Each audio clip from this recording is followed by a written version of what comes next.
একা বসে ভাবছো কি দূরে দাঁড়িয়ে গাইছি আমি আনমনে বাসছি ভালো তুমি পূর্ণিমারি স্নিগ্ধ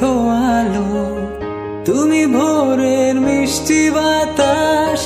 কখনো আবার মনের আকাশ তুমি বললেই এনে দেব পূর্ণিমার সেই এক ফালি চাঁদ ভালো লাগে তোমাকে ভালোবাসি বলে দিতে চাই তোমার মনে ঠিকানায় আমি গান লিখে যাই শুরু থেকে শেষ অবধি আমি তো